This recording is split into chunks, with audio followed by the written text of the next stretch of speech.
Peaches? Hey, Peaches, I need your help. Where are you, man? Peaches! Oh my goodness. What? He is so busted. Ahora estás viendo ahora sí como. I'm always looking for old books and collectible books. I paid up for this one. This is $10.50, and I don't know how well I'm going to do on it, but it's Rob Roy by Sir Walter Scott. Pretty well known. I could tell by the way that the cover with the leather and this that it was older. Okay, you can also see by these pages that it's quite old. But if you turn into it and you take a look here, you'll find that this is a particular edition. It says this edition is limited to 1,000 numbered and signed sets, and this is number 124 out of 1,000. It's got some really cool pictures in here that looks like they were etchings. And then if we pull the page over here to try to figure out the date that this was actually manufactured, still got that nice paper in there. This is the bibliophile edition, the Waverly novels, and it has a 1893 on it. And so it's pretty great. I'm always looking for these that I can sell. A lot of times people collect these quirky editions, and this will be no different. I'm hoping to get, you know, I don't know, 50 bucks for this, but we'll see what they're going for. Here I found myself this old, I don't know if it's made to be a cufflink box or just an old leather case of some kind. And inside here we got a variety of cufflinks. As you can see, some have little things kind of bejeweled in there. These kind of have a spring-loaded thing. Different brands. Some are Hickok and Anson. These right here, if you look real close, if you pop this thing in like this, well, maybe other direction, you can see that this thing is actually made. Well, doggone you, you pesky little booger. Here we go. You can look inside there. I don't know if you can see that on the inside, but it says 12 karat gold plate. So we got some gold content in here. You never would have known that. Here's some like little Buddhas carved out. Pretty cool. Cousins, I came across one of the coolest little things I've seen in a while, and I just wanted to share it with you. This is a set here. It's not really a set. They don't necessarily go together, but it's more of a collection of similar items. These are Christmas cards, Christmas invitations, or, you know, greeting cards, basically, made on photograph paper. You can see that shine, that shimmer there, okay? All done in the late 1930s, early 1940s by the same family, the Nicks. It says, we may be behind the 8 ball financially, but we sure can wish you a big Christmas and Happy New Year. You got this 8 ball here, and each person like they're behind a giant 8 ball. There's nothing there. Here's the next one. On hand again to wish you a Merry Christmas. It's the Nickses. Again, the family's like they're sitting on someone's giant hand here. Next one up. Here's our box of Christmas cheer. May it last throughout the year. The Nickses. It's like they're climbing out of a giant box. Again, this is on photograph paper, and so they have done something to make this look exaggerated. Here's hoping you can foot the bills of a Merry Christmas and blow in a Happy New Year. Robert Nicks. Look at that. He's got his feet on a little thing there, stool. He's got his music stand clipped to his toes so that he can play like that. Oh my goodness. And then here's the last one. It's the same old dose. Here's some Christmas spirits, a bottle of Christmas spirits. Merry Christmas, the Nicks, 1942. Now, judging by the age of this one here, this child right here, this boy looks to be maybe that kid as he's gotten a little bit older. If you put this one up here, you can see the two of them. You got this right here. This right here, he looks older, much older than there, at least 2 to 3 years older. If you put this one up here, here's that kid again. So he looks like he's youngest here, maybe next year here, and then the next year there. And then here he is on the side again, this little boy. You can see him.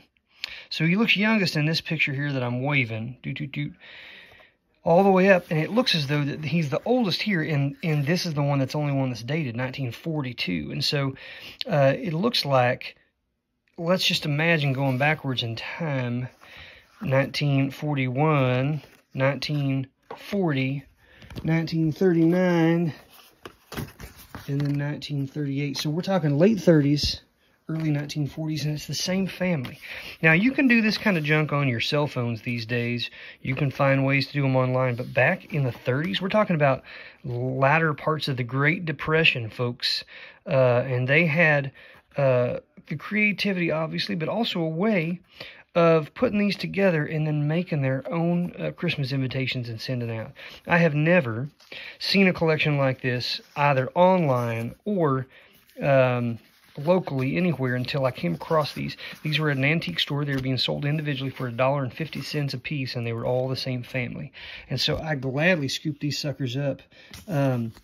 Such a cool looking thing here. It's the same old dose. Someone's holding a big spoon. It's a close-up of a spoon, and then they somehow superimpose themselves onto this. I don't know how they did it, folks. It's certainly, I mean, we're talking 80 to 90 years ago is when these things came out. None of them are addressed to anyone, so I wonder if they were probably slipped into an envelope, maybe with a personalized message. But this is the coolest kind of thing. It's very quirky, very bizarre, very interesting. From this time period, I mean, this is when people were really hurting for money, and yet they went to the effort and the expense to send these out to their friends and family. So really cool thing. Keep a lookout for this kind of stuff. There are no comps on this sort of thing on eBay, so I have no idea what I'm going to price it at first. Probably quite a bit, just to kind of see if there's any interest, and then I might lower it down from there.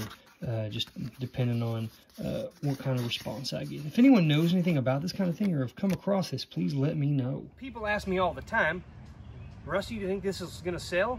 And I say, of course, everything sells. It's just a matter of how much money you need to get out of it and how quickly you want to sell it. That's really what it is. And Peaches. How you do, cousins? It's Rusty here. Picked up a couple of really cool items at a thrift store today. This was $2.50. See if I can pop her open here. It says Angry Birds Star Wars. And if I can just hit that button. There we go. And you can see inside we got a bunch of these little Angry Bird things in here. Look at that little sucker. And then a couple here that look like Yoda, which is pretty funny looking. Man, I can't get my finger in there. Doggone it, these things are little. Oh, there we go. Look at that, it's so silly. You got these little QR codes on the back. I'm sure it goes to some sort of game. And then I also picked these up. It's a fork and a knife, but the handle looks like a lightsaber. Isn't that cool? Anytime I find cool, quirky, Star Wars related stuff, I buy it because it always sells. Continuing on, guys, with buying and reselling, I've recently started really picking these up because they sell really well for the price.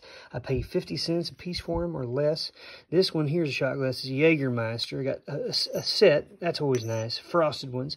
And then this one I was real excited about. It's a Jack Daniels. It's a vintage one with gold leaf on there. I could not even find one like it on eBay for sale, just like this, and that's good. I know that they sell, and I can price this up pretty darn well, given what its age is most likely. You can see the bottom there. It's not been made recently, so that's pretty good. How you do, cousins? Rusty's just going to show you another thing I bought today. It looks pretty small, inconspicuous, but when you pop this sucker open here, and it pops up, oh, what do we have here? Oh, it is Frozen 2. It's Elsa's bedroom here. This is her little rubbery blanket here, and there's the character sitting in her bed. And you got a little stool here with a little book that can sit on it and all this stuff. This reminds me of those old Polly Pockets that they made back in the day, which are quite collectible now. Always look for Polly Pockets, and these things, Frozen-oriented stuff, sells really well as well. You can sometimes get these real cheap. I think they paid $2 for this. Turn around, probably sell it for about $15. Peaches. Back to work, son. Cousins, I came across this. I was actually standing in the checkout line at Goodwill, and this was there. It's a vintage fanny pack for Sesame Street. I'm a Sesame Street reader.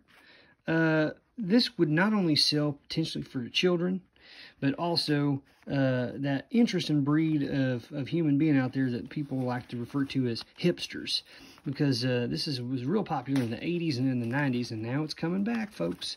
So, if you find yourself a vintage old school fanny pack, good night. Pick that sucker up. I only paid, I think 75 cents for this.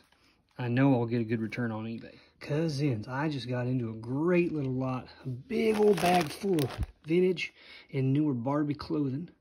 I also came across a couple of vintage actual 60s and 70s figures, again, in a Barbie, and then, of course, several others from the 70s and 80s right through here, all with nice clothing on them. Plus, one with a big old dress, and then a couple of these little kiddos as well. So I'm excited to see what this will bring, a big bag full of boots and shoes and roller skates and whatnot.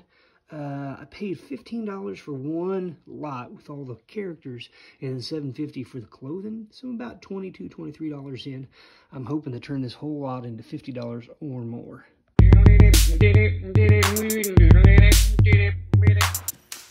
Rusty, rusty, rusty how to. Rusty, rusty, rusty how to. Rusty, rusty.